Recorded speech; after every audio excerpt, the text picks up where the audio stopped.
नमस्कार, यो एभिन्यूज खबरको संकेत हो। तपाई अहिले एभिन्यूज@2 मा हुनुहुन्छ। म प्रभा थापा। प्रारम्भमा मूल खबर। नेकपा माओवादी केन्द्रद्वारा सर्वोच्चमा निवेदन दर्ता, नेकपा भङ्ग गर्ने फैसला पुनरावलोकनको माग।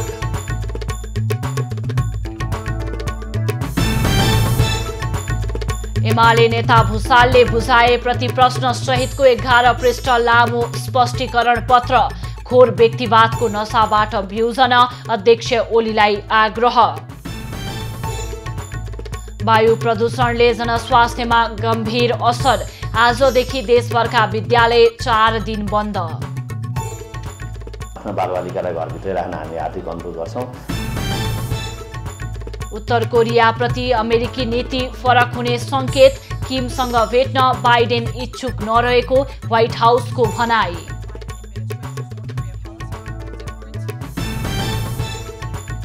र अजारेन्जालाई हराउँदै बाटी मायामी ओपन टेनिसको क्वार्टर फाइनलमा मर्टेन्सलाई पराजित गर्दै ओसाका पनि अन्तिम 8 मा। अब खबरको सिलसिला प्रारम्भ गरौं पुनरावलोकन निवेदन दर्ता सम्बन्धी प्रसंगबाट। नेकपा माओवादी केन्द्रका अध्यक्ष पुष्पकमल दाहालले एमाले र माओवादी केन्द्रको एकता खारेज गर्ने सर्वोच्चको फैसला अप्राकृतिक भएको बताएका छन्। मंगलबार सर्वोच्च अदालतमा फागुन 23 गतेको फैसलामाथि पुनरावलोकन माग्दै निवेदन दिएपछि सञ्चारकर्मीसँग कुरा गर्दै दाहालले अप्राकृतिक फैसला सचिने आफूले आशा गरेको बताएका हुन्। सर्वोच्चले माग्दै नमागेको विषयमा आदेश दिएको भन्दै दाहालले पार्टीहरूको आन्तरिक एकता सर्वोच्चले भत्काउन नमिल्ने दाबी गरे।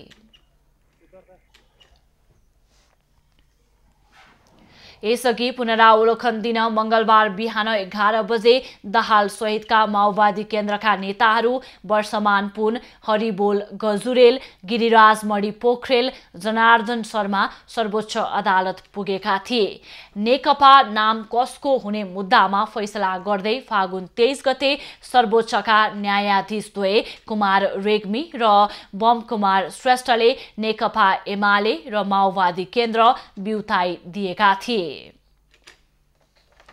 नेकपा एमाले नेपाल खनाल समूहको स्थायी कमिटी सदस्यहरूको बैठक बसिरहेको छ।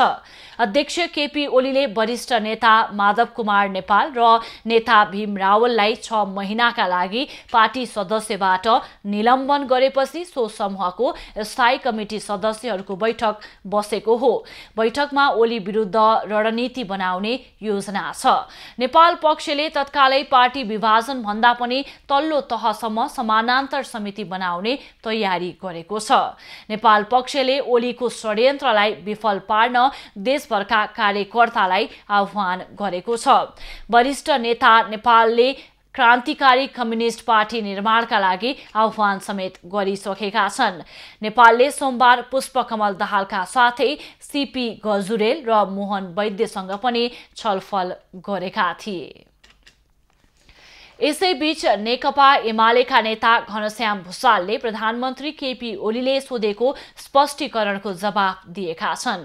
उनले बुझाएको स्पष्टीकरणमा ओली कुनै पनि दिन दण्डित हुने दाबी गरेका छन्। उनले ओलीलाई व्यक्तिवादको घोर नशाबाट बिउजन आग्रह पनि गरेका छन्। सत्ता र शक्तिको भोगको हिसाबले तपाईले पाउन अझै के बाँकी छ भन्ने प्रश्न गर्दै भुसालले पार्टीलाई बन्धक बनाएर ओलीले सबै कुरा प्राप्त गरेको उल्लेख गरेका छन्। भुसालको स्पष्टीकरण पत्रमा ओलीले पार्टीको विचार, आदर्श, सामूहिकता, सामाजिकता जस्ता धरोहरहरू भत्काउँदै लगेको आरोप लगाएका छन्। अझै पनि हाम्रा अग्रजहरूको त्याग बलिदानले निर्माण गरेका केही विरासत बाँकी रहेको भन्दै उनले नयाँ पिढीले नेपाली जनता र खास गरी श्रमजीवी वर्गको भरपर्दो लोकतान्त्रिक र क्रान्तिकारी पार्टीका रूपमा पुनर्जीवित गर्न सक्छन् भन्ने बेहोरा पत्रमा उल्लेख गरिएको छ। पत्रको अन्त्यमा भुसालले मेरो लाख लाख अनुरोध छ कमरेड भन्दै ओलीलाई यस पार्टीलाई अगाडि बढ्न दिन आग्रह गरेका छन्। पुराना वामपन्थी नेता विष्णु बहादुर मानन्धरको मंगलबार अन्तिम संस्कार गरिएको छ। पशुपति आर्यघाटमा नेता मानन्धरलाई अन्तिम विदाई गर्न माओवादी केन्द्रका अध्यक्ष पुष्पकमल दाहाल, नेकपा एमालेका नेता माधव कुमार नेपाल, सभामुख अग्निप्रसाद सापकोटा, पूर्व सभामुख कृष्ण बहादुर महरा लगायतको उपस्थिति रहेको थियो। विगत 1 महिनादेखि पाटन अस्पतालमा उपचार गराइरहेका वामपन्थी नेता विष्णु बहादुर मानन्धरको 91 वर्षको उमेरमा सोमबार साँझ निधन भएको थियो। राणा विरोधी आन्दोलनदेखि नै देश र जनताको पक्षमा लागेका मानन्धर नेपालको वामपन्थी आन्दोलनका एक सादगी र इमानदार नेताका रूपमा परिचित थिएका। माफ गर्नुहोला, इमानदार नेताका रूपमा परिचित थिए। जिन्दगीभर कुनै पनि सरकारी पद लिन नचाहेका मानन्धरले नेपालको कम्युनिस्ट आन्दोलनलाई एकताबद्ध बनाउन निरन्तर प्रयास गर्दै आएका थिए। नेकपा संयुक्त स्थापनामा उनको ठूलो योगदान रहेको छ। 2046 सालको जनआन्दोलनपछि मन्त्री बन्न आग्रह गरिए पनि उनले मन्त्री पद अस्वीकार गरेका थिए। उनका 1 छोरा र 3 छोरी रहेका छन्। शुक्रबार दिउँसोदेखि तुवालोले ढाकिएको देशका अधिकांश स्थानको आकाश अझै सफा हुन सकेको छैन। तुवालोका कारण काठमाडौँ उपत्यकासहित देशभरका अधिकांश स्थानमा राम्रोसँग घाम लाग्न सकेको छैन। राम्रोसँग हावा नचल्दा वायुमण्डल धुमिल भएको छ। भिजिबिलिटीमा पनि कमी आएको छ। मंगलबार पनि काठमाडौँ उपत्यका धुमिल देखिएको छ भने आकाश तुवालोले ढाकेको छ। यद्यपि सोमबारको तुलनामा भने केही कमी आएको छ। वातावरणमा आएको परिवर्तनसँगै जनजीवन पनि प्रभावित भएको छ। वायुमण्डलमा वायुको गुणस्तर सूचकाङ्क अत्याधिक बढेका कारण तुवालो देखिएको वातावरण विभाग अन्तर्गतको वायु गुणस्तर मापन केन्द्रले बताएको छ। प्रदूषित वायुमण्डल सफा हुनका लागि हावा चल्नुपर्ने अथवा पानी पर्नुपर्ने विज्ञहरूले बताएका छन्। प्रदूषणको असरबाट बच्न आवश्यक काम बाहेक घर बाहिर ननिस्कन र निस्किनु परेमा मास्क लगाउन तथा आवश्यक सतर्कता अपनाउन विभागले आग्रह गरेको छ। काठमाडौँ उपत्यका लगायत देशैभर वायु प्रदूषणको स्तर बढेको छ। सोमबार पनि काठमाडौँ उपत्यकाको एयर क्वालिटी इन्डेक्स 240 को हाराहारीमा रहेको छ। यो स्तरलाई घातक स्तरको रूपमा लिने गरिन्छ, जसले स्वास्थ्यमाथि निकै नकारात्मक असर पार्ने भन्दै सतर्कता अपनाउन चिकित्सकहरूले आग्रह समेत गरेका छन्। बढ्दो वायु प्रदूषणले स्वास्थ्यमाथि पार्ने असर र सुरक्षाका लागि अपनाउनुपर्ने सतर्कताका विषयमा हामी त्रिवेणी शिक्षण अस्पतालका वरिष्ठ छाती रोग विशेषज्ञ प्राध्यापक डाक्टर निरज बमसँग कुराकानी गरेका छौं। नमस्ते, धन्यवाद। काठमाडौँ लगायत देशभरको वायुको स्थिति निकै बिग्रिएको छ। यो प्रदूषित वायुले मानव स्वास्थ्यमा कस्तो खालको असर गर्छ? आँखा पोल्ने त समस्या जनस्वास्थ्यमा आइसकेको कुरा आइराखेको छ। त्यस्तै गरेर शरीर चिलाउने हैन, र अब गएर फोक्सोको श्वास नलीमा 10 PM पार्टिकुलेट म्याटरका धुलोका कणहरू प्रवेश गरिसकेपछि श्वास नलीको भित्तामा यिनीहरूले एलर्जी गराउन सक्छन्। त्यस्तै गरेर श्वास नलीबाट गएर अब फोक्सोका अन्तिम बिन्दु भनौँ न अल्भेओलाइहरूसम्म पुगेर त्यसपछि यिनीहरूले एलर्जी जस्ता रियाक्सनहरू उत्पन्न गराउने, इन्फ्लामेसन क्रिया प्रतिक्रिया उत्पन्न गराउने, प्रशस्त मात्रामा खोकी लाग्ने, खकार आउने, छाती घारघार हुने, छाती दुख्ने समस्याहरू आउन सक्ने सम्भावना छ। र अब यी असरहरू देखिन बाँकी छन् हैन। कति दिनसम्म तुवालो या बादल लाग्छ यो थाहा छैन। हृदयघात भन्छौँ हामी, स्ट्रोक एन्ड हार्ट एट्याकको 14 गुणा यसले जोखिम बढाइदिने। त्यस्तै गरेर क्यान्सरको जोखिम 25 गुणासम्म बढाइदिने हुन्छ हैन। र WHO ले दिइ पनि सकेको छ, संसारमा भएका प्रत्येक 10 मध्ये 1 मृत्युको कारक चाहिँ अहिले वायु प्रदूषण भएर गएको छ। दीर्घ रोगी र बालबालिकामा अझ यो प्रदूषणले कस्तो खालको असर गर्छ? बालबालिकालाई असर गर्छ भनेर 4 दिन विद्यालय पनि बन्द गर्ने भन्ने जुन निर्णय भएको छ, बालबालिकामा कस्तो खालको असर पर्छ डाक्टर साहब? अब बालबालिकामा विशेष गरेर यसले निम्त्याउने त विभिन्न किसिमका भाइरल र ब्याक्टेरियल इन्फेक्सनहरू, न्युमोनिया लगायतका, त्यस्तै गरी एलर्जीको खोकी, रुगाखोकीहरू अहिले पनि बालबालिकाहरू अस्पताल आउन सुरु भइसकेको छ। यी असरहरू तत्काल रूपमा गर्छ र दीर्घकालीन रूपमा त यही रोग प्रतिरोधात्मक क्षमताहरू कम गरिदिने हैन वृद्धमा पनि र बालबालिकामा पनि जस्तो अहिले घाम लागेको छैन प्रकाशको किरण सतहसम्म आइपुगेको छैन धरतीको सतहसम्म हैन त्यसै कारणले गर्दाखेरि त्यसमा अल्ट्राभायोलेट लाइटहरू पनि आउन पाएन जसले गर्दा ब्याक्टेरिया र भाइरसहरू यो धुलो धुवा कणहरूमा प्रशस्त मात्रामा बढेर गए र अर्को कुरा चाहिँ भिटामिन डी को पनि कमी हुन आउँछ हैन यसले रोग प्रतिरोधात्मक क्षमता घटाइदिन्छ। दूषित हावा छन् योबाट आफूलाई बचाउन के कस्तो उपाय अपनाउनु पर्छ त्यो पनि बताइदिनुस् न। अहिले सबैभन्दा हामीले गर्न सक्ने त रोकथाम र आफू बस्न नै हो हैन तसर्थ सकेसम्म भिडभाड नजाने भन्ने कुरा गरिएको छ स्कुलहरू विद्यालयहरू पनि बन्द गरिएको छ हैन एउटा अलार्मिङ स्टेट आएको हुनाले त्यो गरिएको छ तसर्थ भिडभाडमा नजाने सकेसम्म घरबाट बाहिर ननिस्किने विशेष गरेर रोग प्रतिरोधी क्षमता कम भएका व्यक्ति र वृद्धहरूले र अर्को कुरा चाहिँ सफाई सरसफाइमा ध्यान दिने कोठाको होस् या चाहिँ आफ्नो व्यक्तिगत सरसफाइमा ध्यान दिने र अर्को कुरा कोभिड महामारीले हामीलाई सिकाएर गएको छ हैन भौतिक दूरी कायम गर्ने मास्कको प्रयोग गर्ने सकेसम्म N95 नभए सर्जिकल मास्क र सरसफाइ हैन हात धोएर मात्र खाना खाने यी कुराहरू चाहिँ हामीले अनिवार्य रूपमा पालन गऱ्यो भने केही हदसम्म हामी यसबाट बस्न सक्छौँ। तपाईको अमूल्य समयको लागि धेरै धेरै धन्यवाद। धन्यवाद। यसैबीच राजधानी काठमाडौँ लगायत देशैभर वायु प्रदूषणको स्तर बढेपछि देशभरका सम्पूर्ण शैक्षिक संस्था बन्द गरिएको छ। प्रधानमन्त्रीको परामर्शमा शिक्षा मन्त्रालयमा सोमबार बसेको बैठकले आजदेखि 4 दिन देशभरका सम्पूर्ण शिक्षण संस्था बन्द गर्ने निर्णय गरेको थियो। पछिल्लो समय देशभर वायु प्रदूषण बढेकाले विद्यार्थीको स्वास्थ्य अवस्थालाई ख्याल गर्दै शैक्षिक संस्था बन्द गर्ने निर्णय गरिएको हो। सरकारको निर्णयपछि आजदेखि चैत 20 गते शिक्षण संस्था बन्द हुनेछ। पूर्व निर्धारित परीक्षाहरू भने यथावत सञ्चालन हुने निर्णय बैठकले गरेको छ। असर पर्छ यो धुवा धुलो को कारणले त्यसैले अभिभावकहरूलाई चाहिँ नि आफ्नो बालबालिकालाई घरभित्रै राख्न हामी हार्दिक अनुरोध गर्छौं र जहाँसम्म विश्वविद्यालय र उच्च शिक्षण संस्थाका नियमित परीक्षाहरू छन् पूर्व निर्धारित परीक्षाहरू ती परीक्षाहरू चाहिँ यथावत नै रहनेछन्। प्रदूषण नघटे थप अरू केही दिन विद्यालय बन्द गर्ने विषयमा पनि सरकारले सोचाइ बनाएको बताइएको छ। शुक्रबार काठमाडौँ उपत्यकाको वायुको गुणस्तर सूचकाङ्क AQI 470 सम्म पुगेको थियो। विश्व स्वास्थ्य संगठनले AQI 300 भन्दा बढी हुनुलाई घातक भनेको छ। खबरको सिलसिला अझै जारी छ, हामी सँगै रहनुहोला। अब बाँकी खबर।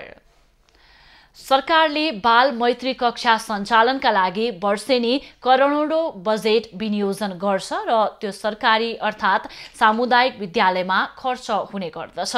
तर वर्षेनी करोडौं बजेट खर्च हुने गरेको भए पनि पर्वतका सामुदायिक विद्यालयहरू बाल मैत्री बन्न सकेका छैनन्। सामुदायिक विद्यालयको भौतिक अवस्थामा सुधार नहुँदा विद्यार्थीहरूले सहजै पढ्न नसक्ने अवस्था पर्वतमा रहेको छ। जिल्लाका सामुदायिक विद्यालयका कक्षा कोठामा अनावश्यक सामानहरू भण्डार गर्ने स्थल बनेका छन्, जसका कारण बालबालिकाहरूले गुणस्तरीय शिक्षा पाउनुको सट्टा त शरीर जोगाउन समस्या हुने गरेको छ। फलेबास नगरपालिका 10 को सरस्वती आधारभूत विद्यालयका बालबालिकालाई विद्यालयमा डेस्क बेन्चकै कारण कपडा च्यातिने जोखिम रहेको छ। विद्यालयमा बालबालिकाहरू पढाइ भन्दा पनि ज्यान सुरक्षामा धेरै केन्द्रित हुनु परेको छ। विद्यालयमा अध्ययनरत 90 जना बालबालिकाहरूको समस्या यस्तै रहेको छ। यो त जिल्लाको एक प्रतिनिधि उदाहरण मात्रै हो। यसमा बालबालिका मात्रै होइन, अभिभावकहरूले समेत विद्यालयको सरसफाई सन्तोषजनक नभएको बताएका छन्। सुधार्न पर्नेमा धेरै नै कामहरू छन्। यहाँ के साफसफाइ भयो, अब त्यही भन्नुभयो कि बेन्चमा अब काँटी कपडाहरू चेतिन्छन्, यी साना साना कामहरू धेरै नै छन्। सरहरूले अब आफ्नो ड्रेसको लागि पनि भन्नुभयो, अब कुनै के कमजोरी के छ त त्यति साह्रो गहिराइमा गइयो छैन। जिल्लाका धेरै जसो विद्यालयमा अहिले पुनर्निर्माणको काम भइरहेको छ। कक्षा कोठा मात्रै नभई विद्यालयमा अनावश्यक सामग्री भण्डार गर्ने चलन छ। शिक्षक बस्ने कोठाहरू समेत भण्डार कक्ष जस्ता हुने गरेका छन्। एकै ठाउँमा भान्सादेखि पुस्तकालय, अनुदानमा प्राप्त सामान भण्डार गर्ने र शैक्षिक सामान एकै ठाउँमा राखिएको हो। वर्षेनी 10,000 पोसाक भत्ता पाए पनि शिक्षकहरूले प्राय लगाउने गरेका छैनन्। कोरोनाले गर्दा विद्यालयमा 2-4 महिना पढाइ गर्नु छ, त्यसपछि अनि घरमा बसिराख्दा उनीहरूले त्यही ड्रेस प्रयोग गर्दा अभिभावकले त्यो अलिकति सिलाउनमा त्यो गरे होला। म यसलाई कडाइका साथ म लागू गर्छु सर। खोइ अब यो सेतो भन्ने गरेर त्यसपट्टि पाइन्छ नि यस्तै नै हो। उहाँ सरले किन अर्कै लाउनु फेरि उहाँको त टक्क सरको ठ्याक्क एउटै रङ अलिअलि कुनैमा कस्तो हुने। सामुदायिक विद्यालयको भौतिक र शैक्षिक अवस्था सुधार्न समय समयमा जनप्रतिनिधिहरूले अनुगमन गरेको भने पनि खासै प्रभाव देखिएको छैन। शिक्षा समन्वय इकाइले समेत बालमैत्री विद्यालय भवन र संरचनामा पठन पाठन गराउने भने पनि त्यसको पालना नभएको जनाएको छ।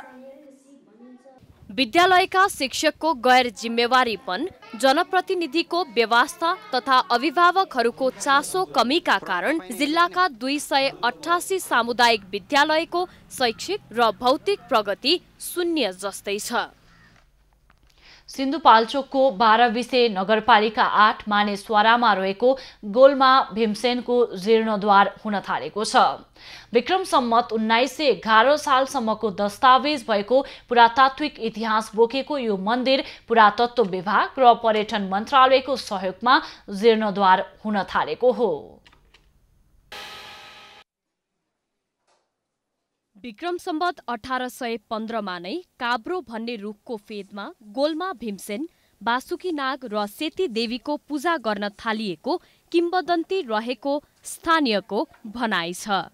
सोही समयमा तत्कालीन तालुकेले मन्दिरको संरक्षणको लागि 30 रोपनी खेत समेत दिएर गुठी बनाइएको छ। त्यसपछि लगातार पूजा आजा हुँदै आएको भए पनि विक्रम सम्वत 1911 सालमा तत्कालीन प्रधानमन्त्री जंग बहादुर राणा सोही मन्दिरको बाटो हुँदै दुगुनागढीबाट चिनिया फौजसँग लडाईँ गर्न जाँदा सो मन्दिरमा भाकल गरेको र लडाईँ जितेर फर्केपछि मन्दिरमा नियमित पूजा आजा गर्न लगाई 30 रोपनी थप खेतको व्यवस्था गरिदिएको लिखित दस्तावेज भेटिन्छ।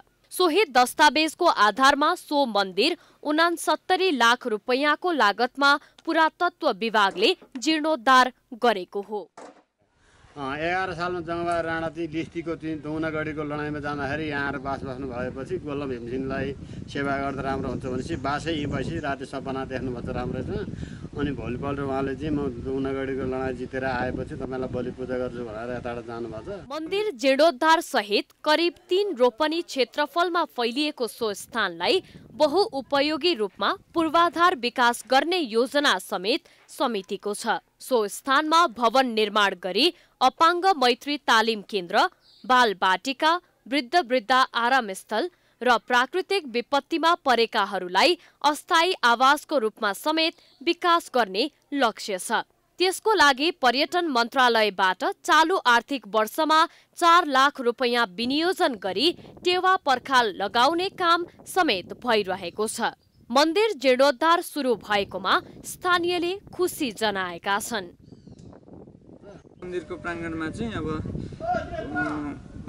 अपाङ्ग मैत्री अनि वृद्ध आश्रम अनि चिल्ड्रेन पार्कहरू बन्दैछ, केही कामहरू सुरुवात भइसकेका छन्। यो एकदम राम्रो छ पछिको लागि, अब यो पछि पर्यटकहरूको लागि एकदम राम्रो छ। मन्दिर धेरै नै पुरानो इतिहास बोकेको र आफूहरूले चिताएको कुरा प्राप्त भइरहेकोले आफूहरूलाई गोल्मा भीमसेन प्रति पूर्ण आस्था भएको स्थानीयहरू बताउँछन्। मन्दिर निर्माणको लागि केही जमिन समितिका अध्यक्ष नेपालले दान समेत दिएका छन्। नेपाल बन्धुहरू नै पुजारी भएर दैनिक रूपमा नियमित पूजा भइरहेको सो मन्दिरमा गुठीको जग्गा कमाउनेले पछिल्लो समय अन्न दिन थालेपछि सङ्कटमा पर्दै आएको छ। भाग बन्न लाएर गरेका छौँ। गुठी पनि हामीले सबैजना भएर त्यसरी चलाइरहेका छौँ, घर घरलाई उठाएर। अब हामीले साक्षात् मान्ने देउतै यिनै हुन्छ भनेर हामी ठुलो मनसाय पनि त्यो छ, आजका कामहरू पुग्छ। पुरातत्व विभाग र पर्यटन मन्त्रालयले थप रकमको लागि आश्वासन समेत दिएको र सो रकममा अपुग जनस्तर वा सङ्घ संस्थाबाट संकलन गरेरै भए पनि निर्माण पूरा गरी छाड्ने समितिको प्रतिबद्धता छ। सो मन्दिरको संरक्षणको लागि स्थानीय र प्रदेश सरकारले भने कुनै चासो नदिएको उनीहरूको आरोप छ।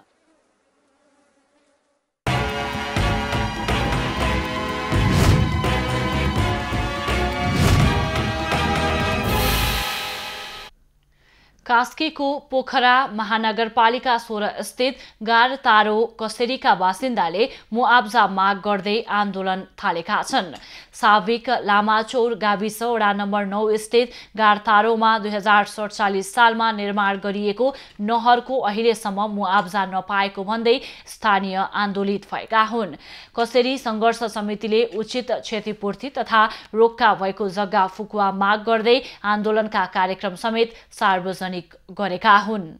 उहाँको चाहिँ अनुपस्थितिले उहाँको बदमाशीले त्यो जग्गालाई गोल घेरा राखेर चाहिँ छोडिदिएर 40 सालमा चाहिँ जब यो सिँचाइले आफ्नो बाँध हालेर नहरको निकासा गर्दाखेरि त्यसमा त्यो चाहिँ जुन अहिले हाल फिल्टर गरेको जुन कसरीदेखि माथिल्लो जग्गाको चाहिँ मुआवजा दिने भनेर 2000-3000 रुपियाँ किटान गर्दाखेरि पनि हामी सबै कृषकहरूले त्यसलाई चित्त बुझाएर हात थापेर ल्याउँ र त्यो काम सम्पन्न भयो। आन्दोलन कार्यक्रम अन्तर्गत समितिले यही चैत्र 18 गतेदेखि 2078 वैशाख 14 गतेसम्म प्रत्येक बुधबार नहर बन्द गरी बाँध परिसर जौवारी पोखरा 16 मा नाराबाजी र कोर्ट सभा गर्ने जनाएको छ। त्यतिन्जेलसम्म पनि मागको सुनवाई नभए वैशाख 15 गतेदेखि सेती नहर सिँचाइ प्रणाली बन्द गरी बाँध परिसर जौवारी पोखरा 16 मा नाराबाजी र कोर्ट सभा गर्ने चेतावनी दिएको छ। गारतारोमा रहेको 135 रोपनी भन्दा बढी जग्गा अधिग्रहण गरेर नहर बनाए पनि अहिलेसम्म मुआब्जा वितरण भएको छैन। 2048 सालदेखि नै पटक पटक मुआब्जाका लागि सम्बन्धित कार्यालय धाउँदा अनेक बहानामा रित्तो हात फर्कनु परेको स्थानीयको गुनासो छ। बागलुङको बाङ्गेचौर खेल मैदानलाई आधुनिक रङ्गशाला बनाउने काम अलपत्र परेको छ।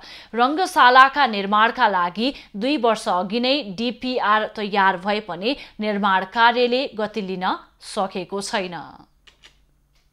2 वर्ष अघि नै डिपिआर बनाएको बागलुङ रङ्गशालाको काम अझै सुरु हुन सकेको छैन। बागलुङ बजार स्थित ओडा नम्बर 1 को बाङ्गेचौर खेल मैदान र आसपासको जमिनमा रङ्गशाला बनाउने योजना सहित बनेको डिपिआर अहिले कागजमा सीमित भएको छ। तत्कालीन जिल्ला खेलकुद विकास समितिको अगुवाईमा युवा तथा खेलकुद मन्त्रालय र राष्ट्रिय खेलकुद परिषदको बजेट परिचालन गरेर डिपिआर बनाइएको थियो। सुविधा सम्पन्न रङ्गशाला, प्याराफिट, एथलेटिक्स र इन्डोर खेलका लागि बृहत योजना सहितको डिपिआर बनेको थियो। डिपिआरका लागि समितिले 20 लाख खर्चेको थियो। डिपिआर अनुसारको काम गर्न 15 करोड 40 लाख रुपैयाँ खर्च हुने अनुमान गरेको 2 वर्ष बितिसक्दा पनि काम अघि बढाउन सरकारवालाले चासो दिएका छैनन्। बागलुङ नगरपालिकाको तर्फबाट केन्द्रीय सरकार र प्रदेश सरकारलाई पनि उहाँहरूले चाहिँ आफ्नो संस्थाको तर्फबाट बागलुङ नगरपालिकाको तर्फबाट त्यो डिपिआर लगायत कार्यपालिकाले गरेको निर्णय पनि उहाँहरूले चाहिँ पेश गर्नुभएको छ। तर चाहिँ बजेट चाहिँ अहिलेसम्म परेको छैन। गत आर्थिक वर्ष 2076-77 मा संघीय सरकारले 50 लाख बजेट विनियोजन गरेकोमा कोरोनाको कारण 32 लाखको काम मात्रै भएको थियो भने प्रदेश सरकारले 30 लाख विनियोजन गरेकोमा 10 लाखको मात्रै काम भएको छ। ठूलो लगानी गर्नुपर्ने भएको कारण नगरपालिकाले आफ्नो क्षमताले गर्न नसक्ने भएकोले संघीय र प्रदेश सरकारसँग प्रस्ताव गरी साझेदारीमा रङ्गशालालाई पूर्णता दिने बागलुङ नगरपालिकाको योजना छ। प्रदेश सरकारको पनि हामीसँग 30 लाखको बराबरको योजना थियो। कोभिडकै कारणले हामीले त्यसलाई पनि पुरै कार्यान्वयन ल्याउन सकेनौँ। 10-12 लाख मात्रै काम भएको छ र आगामी आर्थिक वर्षका निम्ति नगरपालिकाले सम्पूर्ण बजेटतर्फ झन्डै 8 करोड 50 लाख बराबरको प्रस्ताव चाहिँ गरेका छौँ। बागलुङ नगरपालिकाले पनि पटक पटक रङ्गशाला बारे नीति तथा कार्यक्रम बनाए पनि ठोस रूपमा काम गर्न सकेको छैन। प्रदेश वा संघीय बजेट परिचालन गर्ने विषयमा भने नगरपालिकाबाट पनि ठोस पहल हुन नसकेको खेल प्रेमी बताउँछन्। यहाँ राम्रो चौर छ, यसलाई लगानी गर्नुपर्छ भन्ने सोच चाहिँ प्रदेश सरकारले ल्याउने हो कि स्थानीय तहले ल्याउने कि सङ्घका चाहिँ सङ्घीय सरकारले लिएर आउने हो, त्यसलाई घचाउनको लागि यहाँको नेतृत्व तह चाहिँ सबल भएन भन्ने मेरो प्रश्न हो। डीपीआर बनेपछि बागलुङ नगरपालिकाले साझेदारी कार्यक्रम मार्फत निर्माण गर्न सकिने आशय सहितको प्रस्ताव मन्त्रालयमा पठाएको छ। आशय पत्र स्वीकृत हुँदा मन्त्रालय 60% र नगरपालिकाले 40% लगानी गर्नुपर्ने प्रावधान राखिएको छ। तर बजेट भने दुवै निकायले विनियोजन गरेका छैनन्। बागलुङबाट राजेश चन्द्रराज भण्डारीको रिपोर्ट। प्रतिनिधि सभाको पुनर्स्थापना भई अधिवेशन बोलाइए पनि सरकारले बिजनेस नदिँदा औपचारिकतामा सीमित बनेको छ। अर्कातर्फ राष्ट्रिय सभाको बैठक भने बोलाइएको छैन। त्यसैले प्रतिनिधि सभा बिजनेस विहीन भएर अन्त्य हुने आशंका बढेको छ। प्रतिनिधि सभा पुनर्स्थापना भएपछि अधिवेशन बोलाइए पनि बिजनेस नपाउँदा अहिलेसम्म बसेका बैठक औपचारिकतामै सीमित बनेको छ। संसदलाई प्रभावकारी बनाउन अहिले राष्ट्रिय सभाको बैठक पनि बोलाउनु पर्ने माग उठिरहेको छ। सरकारले बिजनेस छैन भनिरहँदा प्रतिनिधि सभाको बैठकमा सम्पूर्ण प्रक्रिया सकिएका 4 विधेयक राष्ट्रिय सभाका लागि बिजनेस हुने देखिन्छ। प्रतिनिधि सभामा 36 वटा विचाराधीन अवस्थामा रहेका विधेयकहरू मध्ये 4 वटा विधेयक प्रतिनिधि सभामा पेश भएर रहेको अवस्थामा अगाडि बढाउन सकिने संघीय संसदका प्रवक्ता दशरथ धमला बताउँछन्। सभाको एउटा दुईटा बैठकले धेरै छलफलको आवश्यकता महसुस गरेर सभा छलफल भयो भने त अर्को कुरा भयो, नभए सामान्यतया एउटा दुईटा बैठकले चाहिँ प्रक्रिया पुर्याएर ती विधेयकहरू पारित गरेर राष्ट्रिय सभामा पठाउन सक्ने अवस्था रहन्छ।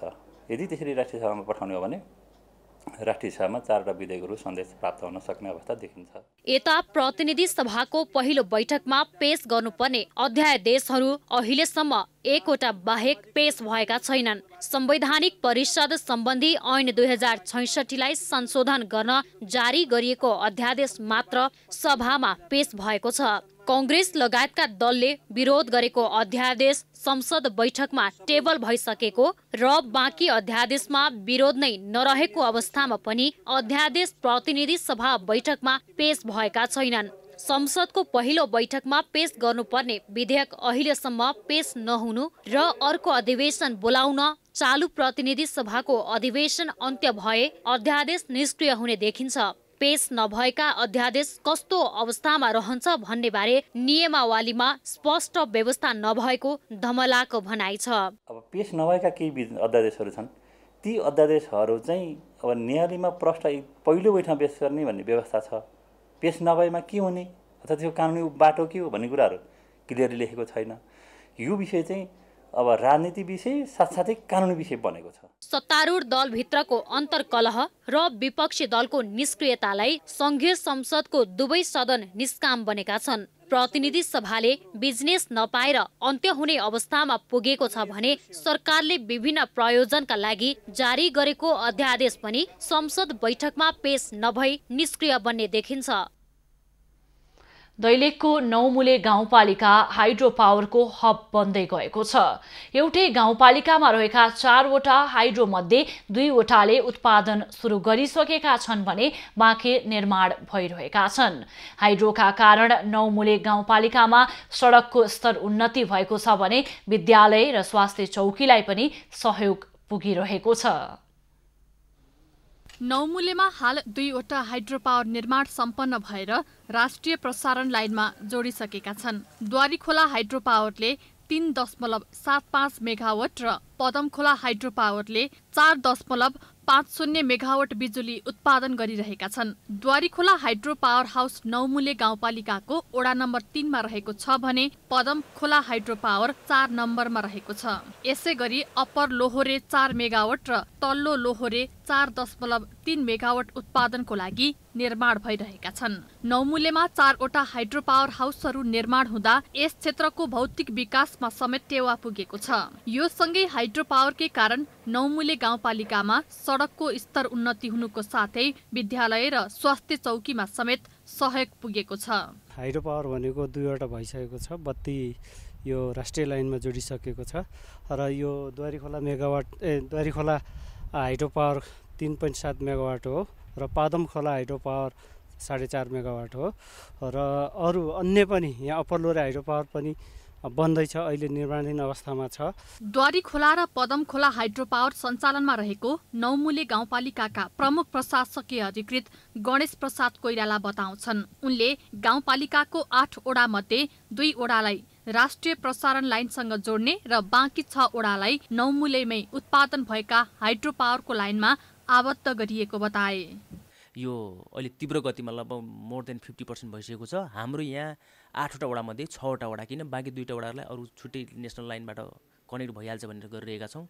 अब यो लगभग चैतसम्म भनेको अलिकति एक्सटेन्सन हुनसक्छ। नौमुले गाउँपालिकामा द्वारी खोला र पदम खोला हाइड्रो पावर बनिसकेको र अप्पर लोहोरेको 80% काम निर्माण भएको भन्दै करिब 8 करोडको जग्गा खरिद समेत भइसकेकाले अबको केही महिनामै सुचारू हुने नौमुले गाउँपालिकाका अध्यक्ष भदे बुढा मगर बताउँछन्। उनले हाइड्रो पावरकै कारण स्थानीय बेरोजगार युवाहरूले रोजगारको अवसर पाएको भन्दै एक हाइड्रो पावरमा 12 जना युवाले 30 वर्षसम्मको लागि रोजगार पाउनुको साथै हाइड्रो पावर क्षेत्र आसपासका 1 रोपनी भिराला जग्गाहरूको 2 देखि 4 लाख रुपैयाँसम्म मुआवजा पाएको बताए। यो हाइड्रो पावर बनिराख्दाखेरि हामीले यहाँका जो हाम्रा बेरोजगार युवाहरू छन्, बेरोजगार युवाहरूले त्यहाँ सबै रोजगार पाएको अवस्था र हामीले एउटा हाइड्रो पावरमा 12 जना जतिले 30 वर्षको लागि रोजगार पाएको अवस्था छ र यहाँका सामान्य महिला दिदीबहिनीहरूले पनि गिट्टी कुटेर त्यहाँ जीवन निर्वाह गरेका छन् र यहाँ हाम्रो कुना काप्चामा तपाईँको यस्तो एकदम भिर पाएको भएकोमा पनि हाइड्रो पावरले 3-4 लाख रुपियाँ 2.5 लाख रुपियाँ रोपनी अब जग्गाको पैसा पनि दिएको अवस्था छ, राम्रै गरेको छ। नौमुलेका 2वटा हाइड्रो पावर राष्ट्रिय प्रसारण लाइनमा जोडिएकाले नौमुले गाउँपालिकाले यो वर्ष विद्युत प्राधिकरणबाट स्थानीय आन्तरिक राजस्व 3,50,000 पाएको छ। हाइड्रो पावर हाउसहरू हेर्न स्थानीयहरूको भिड नै लाग्ने गरेको छ। हाइड्रो पावरको कारण आन्तरिक पर्यटनको पनि विकास भएको छ। दैलेखको नौमुले गाउँपालिका हाइड्रो हबका रूपमा पनि परिचित हुँदै गएको छ। यस गाउँपालिकामा 2वटा हाइड्रो पावरहरू द्वारीखोला हाइड्रो पावर र पदम खोला हाइड्रो पावर निर्माण सम्पन्न भएर राष्ट्रिय प्रसारण लाइनमा जोडिसकेका छन् भने अप्पर लोहोरे र लोहोरे खोला हाइड्रो पावर निर्माणका क्रममा रहेका छन्। एभिन्यूज खबरका लागि भूपेन्द्र साई, नौमुले दैलेख। खबरको सिलसिला अझै जारी छ, हामी सँगै रहनुहोला। बंगलादेशलाई 1 विरुद्ध 2 गोलले पराजित गर्दै नेपाल 3 नेसन्स कपको उपाधि जित्न सफल भएको छ। नेपालले घरेलु मैदानमा 37 वर्षपछि पहिलो उपाधि जितेको हो। यसअघि दशरथ रङ्गशालामा नेपालले सन् 1984 को पहिलो साफको उपाधि जितेको थियो। दशरथ रङ्गशालामा उपाधिका लागि उत्रदा नेपाललाई गोल खडेरी तोड्ने चुनौती रहेको थियो। खेलको सुरुवाती समयमा नेपालले 2 उत्कृष्ट मौका गुमायो, तर 18औं मिनेटमा नेपालको लागि संजोग राईले गोल गरे। संजोगले डी बक्स भित्रबाट हानेको पावरफुल लेफ्ट फुटेड शटले जाली चुम्यो। नेपालले 7 खेल पश्चात 675 मिनेटपछि गरेको यो पहिलो गोल पनि बन्यो। यसपछि 42औं मिनेटमा विशाल राईले किपरसँगको 1 भर्सेस 1 मा गोल गरे। पहिलो हाफ 2-0 को नतिजामा सकियो। खेलको 83औं मिनेटमा बंगलादेशका लागि महबुबरले हेडर मार्फत 1 गोल फर्काए पनि जितको लागि पर्याप्त भएन र नेपालले उपाधिसँगै 5000 अमेरिकी डलर प्राप्त गरेको छ। विजयी खेलाडीहरूलाई प्रधानमन्त्री केपी ओलीले पुरस्कार वितरण गरेका हुन्। दोस्रो भएको बंगलादेशलाई 3000 अमेरिकी डलर प्रदान गरिएको छ। नेपाल विश्वकप छनौटको तयारीमा रहेको छ। यो जितले छनौटको तयारीमा सहयोग पुग्ने प्रशिक्षक र कप्तानले बताएका छन्। अब पालो एभिन्यूज एट मौसमको। एभिन्यूज एट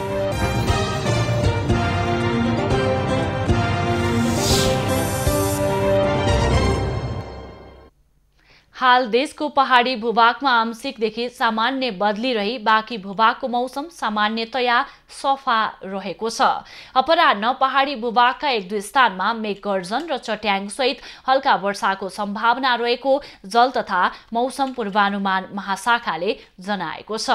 काठमाडौँ उपत्यकाको आजको अधिकतम तापक्रम 25 डिग्री सेल्सियस र न्यूनतम तापक्रम 12 डिग्री सेल्सियस बीच रहने अनुमान गरिएको छ।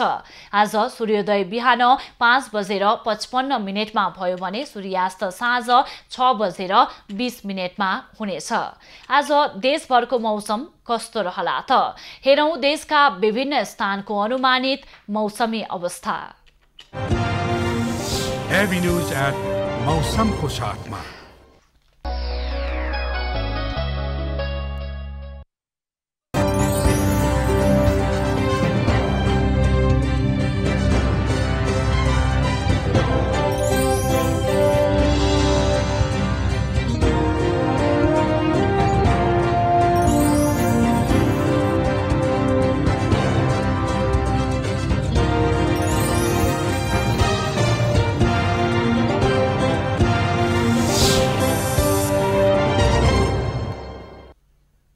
अहिलेलाई खबरको क्रम यति नै। एबी न्यूज खबरका यी सहित अन्य विस्तृत खबरका लागि www.abnews.tv लगअन गर्न सक्नुहुनेछ। युट्युब, फेसबुक र ट्विटरमा पनि हामीलाई फलो गर्न सकिनेछ।